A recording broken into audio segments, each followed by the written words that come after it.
Hey guys, what's up? This is B coming to you from G&A today. So I'm going to do a comparison of the Smith Wesson M&P 1522 to the Bushmaster C22. I'm going to try to do this a little bit different than my other versus videos. What I'm going to do is just kind of do a pros and cons for each one and then do a list of common pros between both of these rifles. Okay, so for the pros on the 1522, Smith Wesson has excellent warranty service. And if you have any problems with this rifle, it's for the life of the rifle. And I do think, though, it's only for the first owner of it, but it's lifetime warranty. So if you have any problems with it, Smith is very good about honoring their warranty and getting it done in a very quick fashion. And it also has a great track record. It's only been out since 2009, but that's already 8 years now, somewhere around there. And for that amount of time, it's been very well received, and they just work great. So they're just very good track record. Another definite pro for the 1522 is that everything about it has standard AR-15 functions. Safety's the same, mag release is the same, charging handle, same thing. Of course, it's shorter. But the main thing is the bolt catch, bolt release. On last round, it holds the bolt open, and it continues to hold it even whenever the mag is released. And then I'm going to push this, but I'm also going to catch it so it doesn't drop as hard.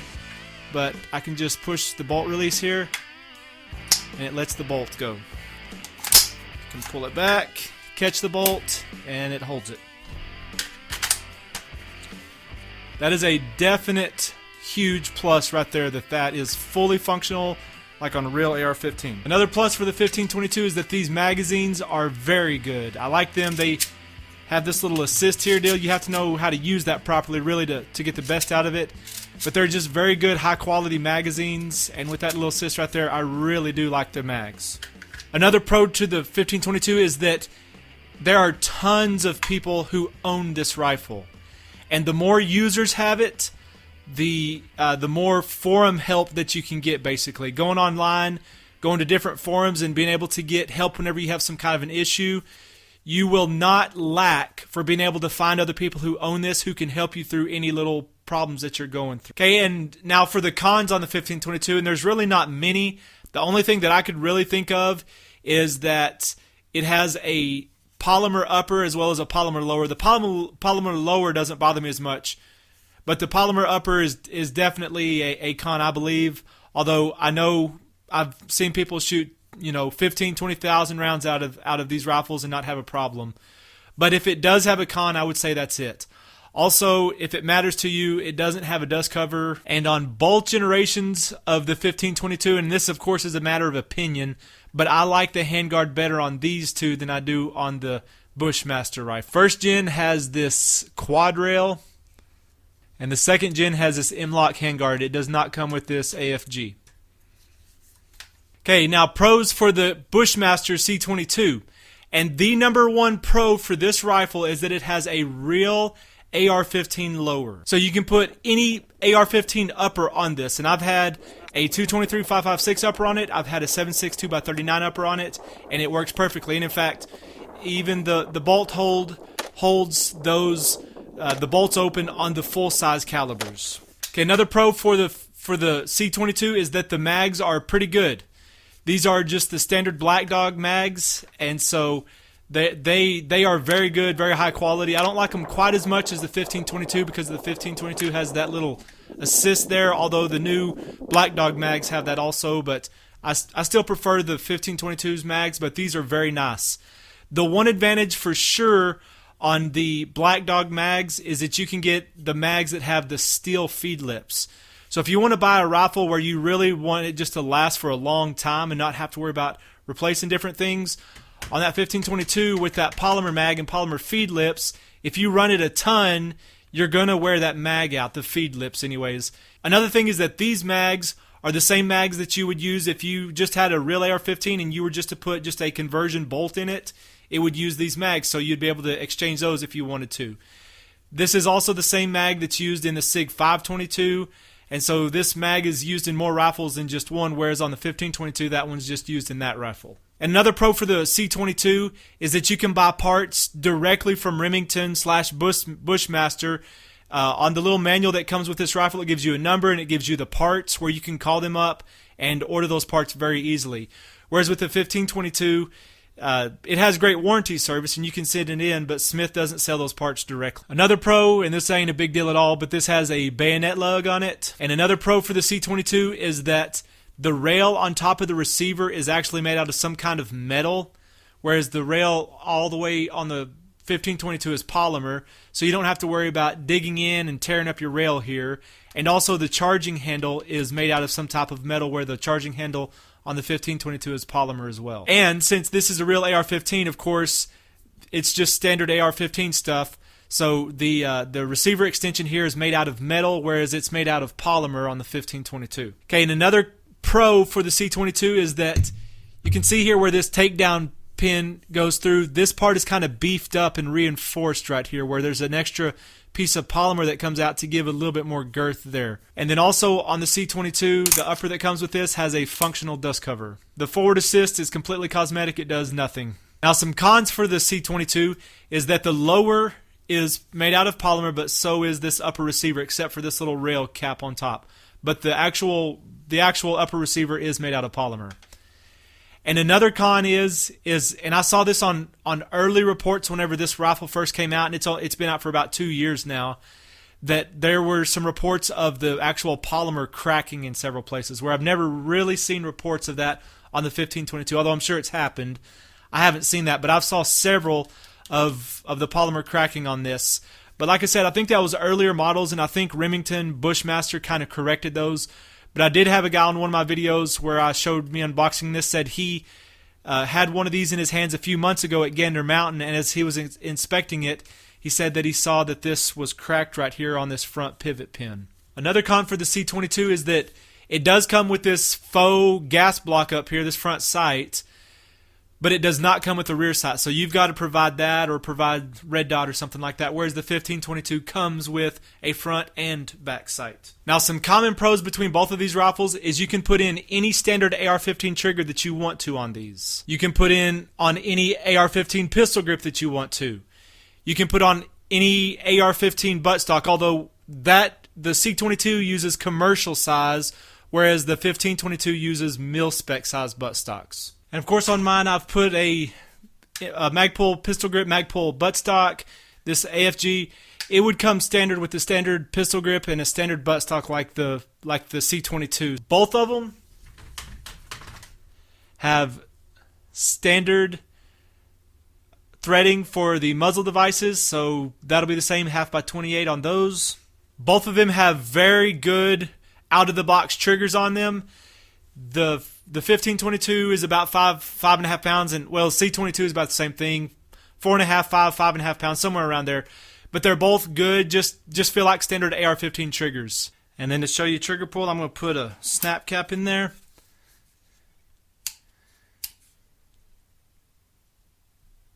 Has just a tiny little bit of take up before it gets to the wall, and then it just breaks very cleanly. This one has just a tiny little bit of take up, maybe even a little bit less. And just a good clean break to right there. And of course, for those of us who are watching who are Americans, a pro for both of these is that both of these rifles are made in America. And both of these rifles, again, in American terms, are about the same price. You can get the 1522, this is the new gen, the 1522 Sport, for about $350, $375. And I picked the C22 up from Bud's for $375, somewhere around there. So they're very comparable in price. Another major common pro between both of these is how easy they are to take down. Now the 1522 is a little bit easier because the pins on this are not near as tight as they are on the C22. So, of course, we're empty here. But this pin pushes like that. There's nothing to it. And then the bolt pulls out like that, and then the charging handle pulls straight out. Doesn't have to go in and pull up or anything. Comes straight out like that. Very, very easy. Very easy to take down and to clean up. And you can see standard AR-15 stuff inside of there.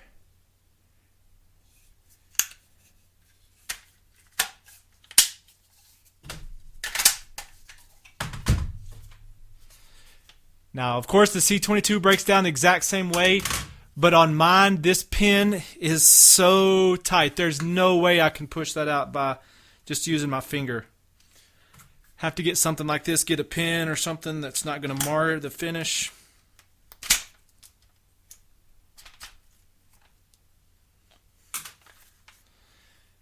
So that pulls out. Not going to mar it like it marred my knuckle right there. But that thing is crazy hard to get out. But past that, I mean, everything else is the same. Your bolt comes out.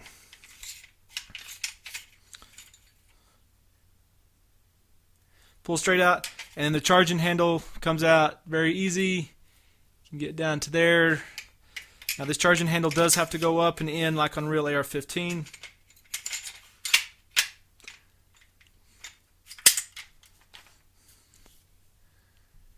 And you can see right there, this is real AR-15.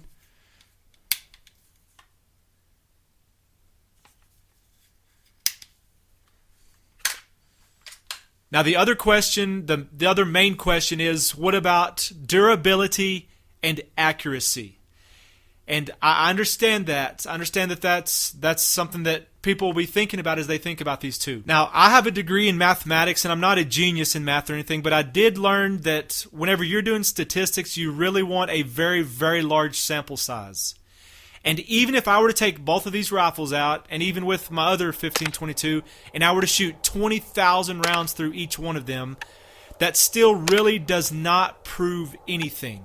I mean, it kind of gives you an idea, but just doing that with 2 or 3 rifles, the sample size is not large enough. Now, if you had 100 people who had both of these rifles and all 100 people shot 20,000 rounds through them, now you would be talking. Now you could really have some good data to work from.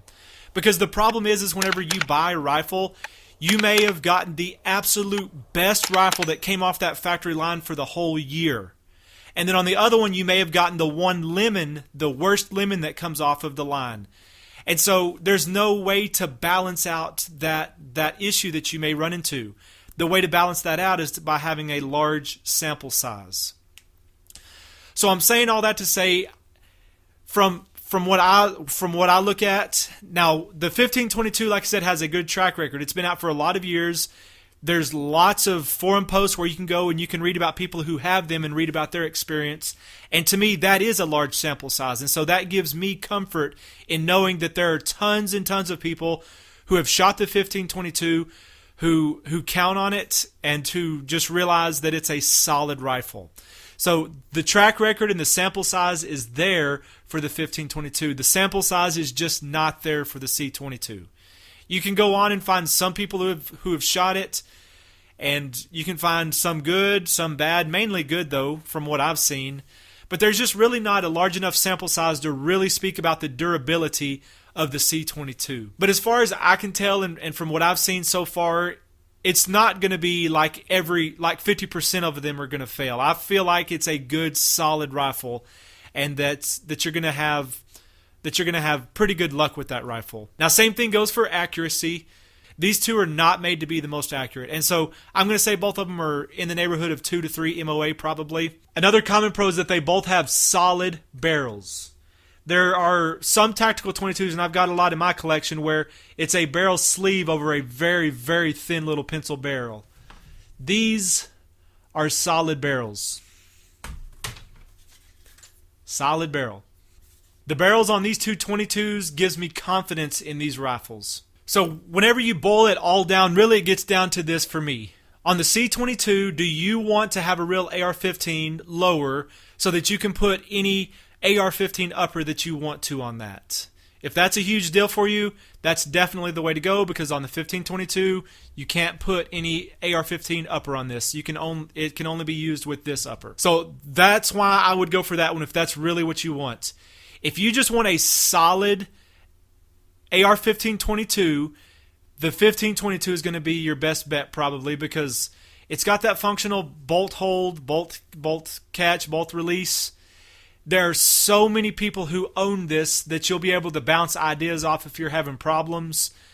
This would be the way to go if you don't really care about putting uppers on that lower there. Now, the 1522 in my mind really is at the top of the heap. It has always been. And I've got I think I've got 14 or 15 of these AR 1522 replicas in my collection now, so I've shot quite a few of them, and the 1522 has always just been right up there at the top of the heap for me. But the C22, in the short amount of time I've had it, with just the solid barrel and that real AR-15 lower and the dust cover, and it just seems to be pretty good quality there, where whenever I was looking at reviews, people were kind of down on it.